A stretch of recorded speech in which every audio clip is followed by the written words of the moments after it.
Parts of a 2000 John Deere 455 garden tractor. This video serves as a tutorial on the location of most major components and controls of 455. This machine is a 2000. It is powered by a 22 horsepower Yanmar 3 TNA UJ diesel engine. It is three cylinders. What I'm going to do is I'm going to walk around the machine, starting by sitting in the seat, show as many controls as possible, also where you would check various things before you would operate the machine. So starting here, sitting in the seat, as you look at it from the operator's perspective, you have your throttle, which is this red lever. This yellow knob right here is the PTO. You have your dash cluster across the top. You have your fuel gauge right here. You have all of your warning lights. You have, and this will be different for various models and it will change. So I won't get into that. You have your hour meter down at the bottom for, in this case, 343 hours. And you have your temp gauge on the far side. You have your tilt steering control. You have the headlight control, ignition switch, parking brake, cruise control. To operate cruise control, you lift up as you're driving with your foot on the hydrostatic pedal, and you let off on the hydrostatic pedal, or you let off on cruise control and the hydrostatic pedal will stay. As soon as you push the hydrostatic pedal again or the brake, cruise control will shut off. To operate the parking brake, press down on the parking brake, and this is the parking brake right here, and lift up on this handle that sets the parking brake. To make the tractor go forward and backwards, you have your forward pedal right here, your reverse pedal right here. To control the SCV valves, I think left on the dash, here's your H1 and H2. The upper level moves the deck up and down, as well as the 3-point.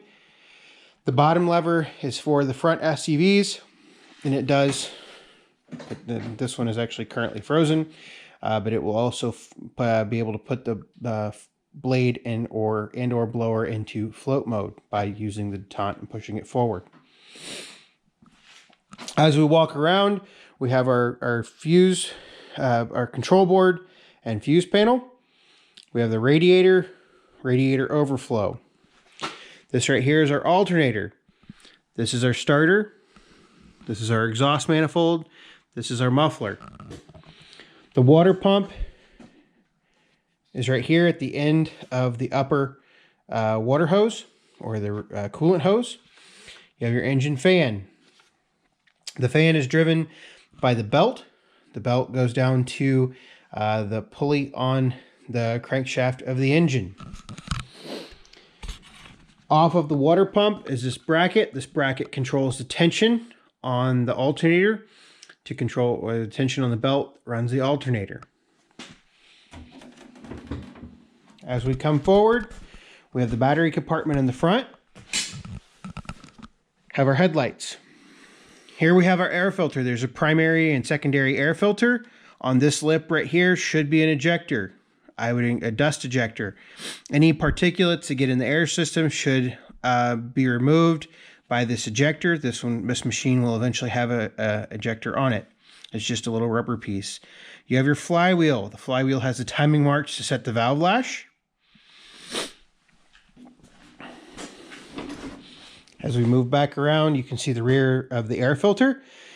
Coming out of the air filter, you have your air restriction indicator. This goes into the intake manifold on the engine.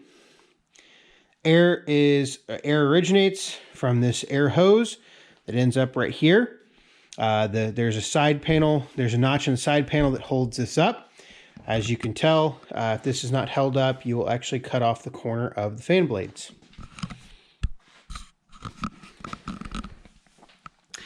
Here on the side of the engine, this is the flywheel, as I've already mentioned. This is the fuel filter housing and fuel filter. You have your throttle cable. This goes all the way back to the throttle lever. This is your fuel shutoff solenoid. When the key is turned, the fuel shutoff solenoid is pulled in, like so.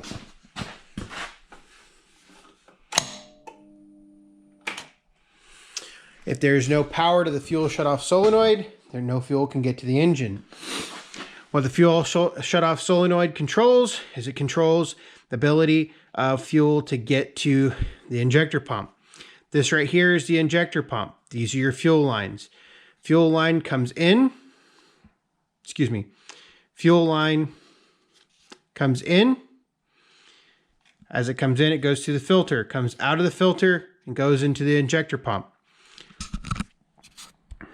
Once it goes into the injector pump, it's distributed to the 3 injectors.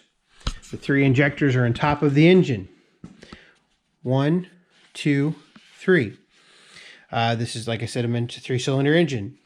Also on top of the engine, there at the end of the red wire right there are 3 glow plugs that are daisy chained together. The glow plugs are used to aid in cold starting. Also over here, we have our 2 selective control valves, or just a single selective control valve with 4 outlets, 2 functions.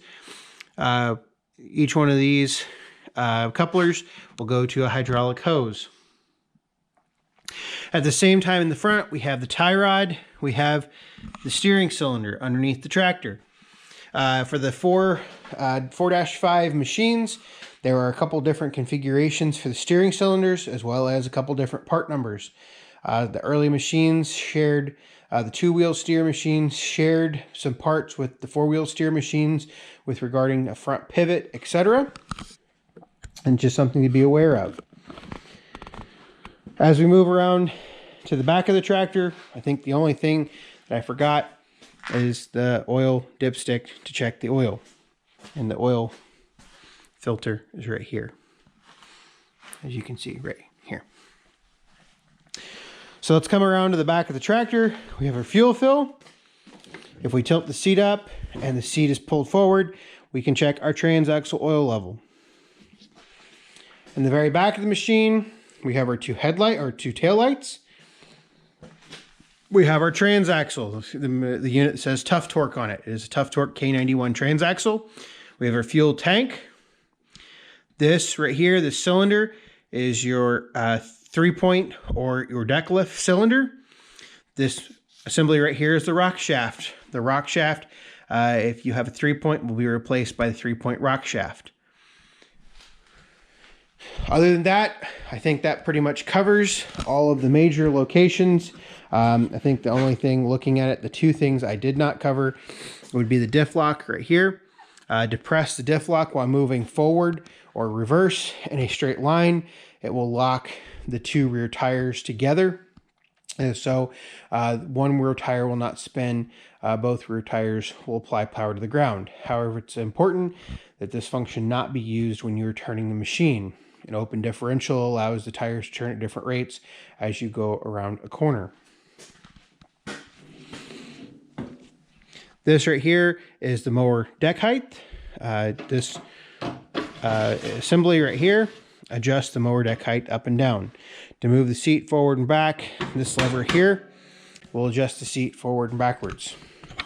If you have any questions, leave them in the comments below. Hopefully I've covered most major components. If not, I'm sure they're covered in a later video, or just ask and I will try to show them in a future video. Thanks for watching.